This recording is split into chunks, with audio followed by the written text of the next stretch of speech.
Well, hello, football fans, and welcome to this edition of the Billy Skinner Lamar Viking Football Coaches Show. I'm Bill Frawley, and with me, as always, of course, is head Viking football coach Billy Skinner. Coach, how are you today? Man, I'm doing great. I feel well rested and amped up to get to work. Good deal. Well, just to let people know, maybe the reason you're a little more well rested, we're doing this on a Tuesday morning instead of noon, which is a work day typically for you guys on Sunday. So hopefully everyone's a little bit well rested. So I think so. We've been kind of burning the midnight oil for the last 6 weeks, and so going into the bye week, one of the things I wanted for the staff and for ourselves is just to get rested up, spend some time with our families. I got to go to the Dallas World Aquarium this Sunday with the kids, and I sat there and watched the sloth for like 45 minutes. I just watched it like slowly reach up and grab the branches. And I think that's really what I needed. I needed to kind of unplug and plug into the family and really hang out with that sloth more than anything else. Hey, I can relate. It's good to take some time. That reminds me real quick. There was a sloth that was a witness to a robbery at a bank one time. Apparently a couple of turtles held up a bank, and the cop said to the sloth, "Did you see anything that you can tell us?" And the sloth said, "I don't know. It all happened so fast." I will be sharing that with the kids. Awesome. Substitute snail, turtle, whatever. But anyway, back to football. How about it? Okay. Well, Coach, Friday's game was a tough loss. It seemed like there were some chances to get the win, but ultimately those chances eluded the Vikings. A lot of strong points, some things to work on. What do you want to tell us from your perspective? Yeah, no, I think you hit it on the head where we gave ourselves opportunities and then we shoot ourselves in the foot. I think there's got to be a record. Somebody needs to do some research, but we may be the first team in the history of football to have 4 straight games with a safety. Like, we now have to practice kickoff after a safety. This week that happened, and we gave them the 2 points. We had the point advantage.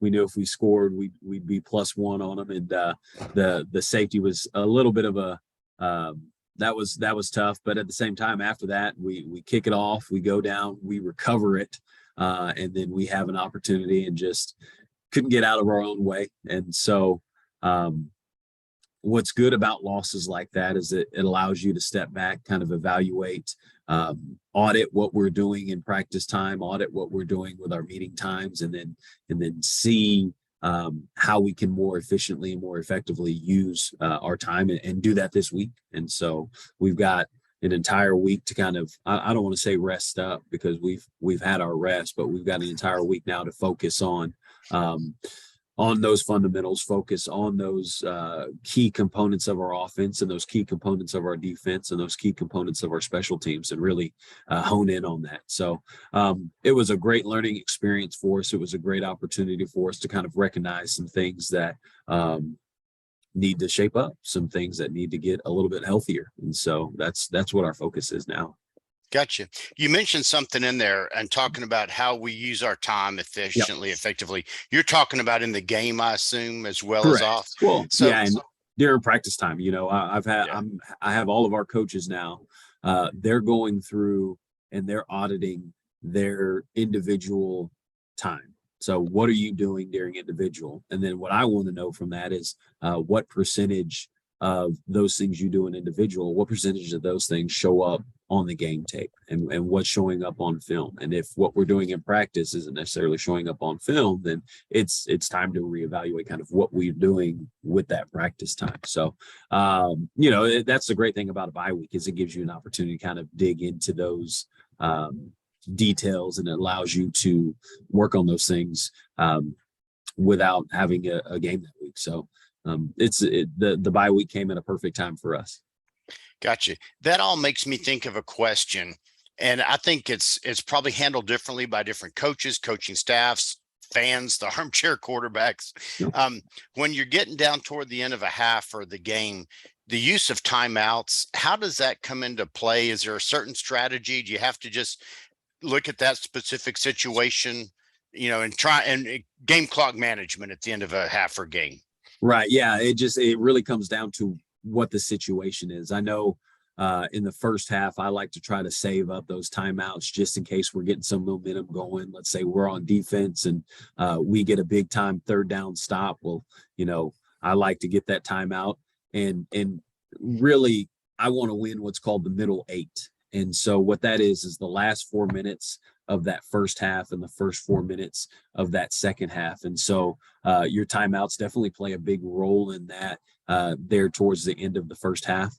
Whenever we have to burn timeouts because of misalignments or we don't get somebody sent in or those kind of things, you kind of that's a butt kick a little bit. And then, you've got to think about that too in the second half where, okay, there's a chance we're going to take a delay a game on punt right here. Well, I got to do a cost analysis. Do I want to burn this timeout? Does that 5 yards really matter in the grand scheme of things? Because maybe I need those timeouts there at the end, the last 2 or 3 minutes of the game. So it's really just trying to analyze what's most important at that moment. Gotcha. That's interesting. I don't know if I've ever heard someone talk about that middle 8 before, the middle 8 minutes. I like that, though. The last 8 of the first quarter, the first 8 of the second. I assume that goes for third and fourth as well. It's the last 4 of the second quarter, and then the first 4 of the third. Yeah. I probably butchered that. Thank you. That's okay. That's all right. I won't try to restate it. I'll leave it there so it's plenty clear. Well, one thing I noticed is Cooper Barnard. I was calling him the headhunter on the broadcast because he was all over the place. I mean, the quarterback for, the other team was giving some fits, running around, eluding some sacks. But there were times when it seemed like Cooper was just born in the backfield or he would move over to track down the running back. Your containment seems to have improved overall. Still probably some improvement that could be had. But tell us a little bit about the defensive perspective on that. Oh, yeah. Well, when you talk about Cooper Barnard, he's one. I talked to a bunch of my old teammates and I say, hey, this kid could have played with us. He's just got that old school Viking mentality where he's not the biggest kid. He's not the fastest kid, although he is a super athlete. But he's just got that mentality of Viking defensive football player. Like he could have played for Coach York, who was the defensive coordinator here and might be the toughest human on the face of the earth. And I think Coop could have been one of his guys. And so I think that says a lot about his mindset and just what football is to him. And I think we've got, we're getting so much better defensively. We're doing a really good job of getting our hands on the offensive lineman with our defensive line and staying in our gaps and making life hard on them. One of the things I was most impressed with our defense this week is that they won first down quite a bit. And winning first down for us is can we create a negative play or can we hold them under 2 yards? And so I felt like our defense really did an outstanding job of that. And so you try to talk about the positives and Coach Nahara, our defense coordinator, he's a lot like me. So he's extremely critical. And, he talked about the third down situation and how we've got to improve on third down. So the great thing for us, we're in the bye week and that's going to be an emphasis for us. We're going to do some situational football where we work a third down ladder and we work on getting off the field. So very pleased with those guys, very pleased with that staff, very pleased with those kids. They're locked in on what we're trying to accomplish. But like everything else, we've got room for improvement everywhere. Excellent. Well, Coach, speaking of improvement, one big, huge improvement I noticed Friday night was an increase, and I'll label it as self-discipline among the players. Yeah. There were several times, and I'm not going to go into officiating all stuff, but there were times when they could have been drawn into some unsportsmanlike or personal foul situations, reacting to the other team's players doing some things. But the Vikings all held their cool. We didn't have any of those 15-yard penalties like that. And there had been some earlier in the season. Right. What's led to that? I think you show them exactly what it does to your team. You give them the examples that we've seen earlier in the year. Hey, we were getting ready to get off the field, and then here we decided to drop an elbow on somebody. So now the drive continues. Well, what happens on that drive? They go and get 7, right? Or we couldn't control ourselves on offense, and we go and we drop an elbow on somebody again. We were really big into dropping elbows, apparently. So The you old drop an elbow. big time That's wrestling right. Yeah, move. that's right. That's right. And so now you're, instead of punting from the 30, you're punting from inside the 10-yard line, and that's really difficult to do. So just showing them the data, showing them what it looks like, and showing them why it's a big deal. And then when those things happen, it's a selfish play. I mean, that's just the bottom line of it. It becomes more about me, the individual, and how I look and how he's trying to embarrass me. So now I've got to defend myself. Well, our number one core skill here is brotherhood. And so every action that we take, we know it affects those around us. It affects our family. It affects our brothers. So just being more thoughtful to that core skill, being more thoughtful, and just deep breath, and let's move on. So, and we practice that. We practice deep breaths. When we get done with practice, I'll bring them all up and we take 3 big ones together. And it's an opportunity for us to collect ourselves, collect our thoughts, and then act and then discuss. So I'm very proud of our kids and their ability to control themselves. Well, we all noticed it up in the booth, and that's a huge thing, hopefully moving forward as well. That's great. So this completes kind of what some people, I think we've talked about it before, will call the first of 3 seasons. There's pre-district, district play comes up after the bye week, and then the postseason. So a lot of great things coming out of this first season, if you will, of the 3. Right. It was great to see the seniors and so many groups recognized on Friday night. Vi Queens, the band, cheer, football. Are there any football seniors who are looking to play at the next level you want to talk about? Yeah, I think we've got quite a few. I know Linnell Cunningham has a couple of offers right now, and I think that after this year, we're going to see his stock rise. He's an outside linebacker / nickel, so kind of a hybrid safety linebacker type kid. He's doing some freakish things on the edge. He is. And then he's a kid that in the return game, he's extremely dangerous. Teams are trying to kick away from him. And he's one that we're trying to put the ball in his hands at running back and at receiver and some different things. So he's one that stands out. Derek Bledsoe is another one where he's not the biggest kid. He's not the fastest kid, although he's got some speed to him, but he's a football player. And I think he's the kind of kid that a university will come take a chance on. And in 2 years, they come back to us and tell us, hey, that's the best kid on our team. Robert Brown, the way he's running oh my gosh right now, I think coming in, he projected just based off of size and those kind of things. I think he projected as a Division II possible FCS running back. But you're looking at the production of that kid, and I've got to believe that there's an FBS school that's going to take an opportunity, take a chance on him. You never know with recruiting and those kind of things. Oh, yeah.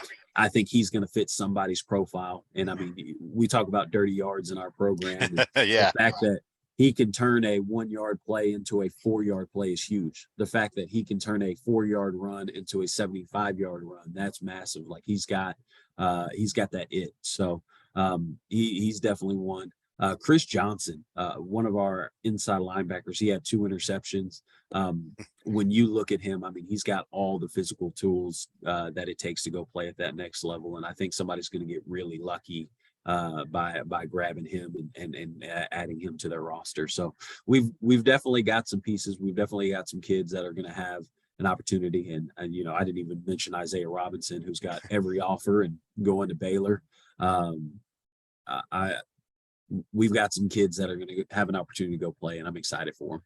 Excellent. You mentioned 4 or 5 guys right there. That Cunningham, I like the way he's doing freakish things on the field. The guy can be everywhere. On one play, he's on the right side making a tackle. The next time, he's following a running back around to the left side, or he's up the middle and plugging a hole or whatever. And then Robert Brown, Mayor Jim Ross from Mayor of Arlington was in the booth with us not this past game, but the one before, and doing some guest commentating stuff. And I loved it when he said one time about, you mentioned Brown will make 4 yards out of one, Yeah.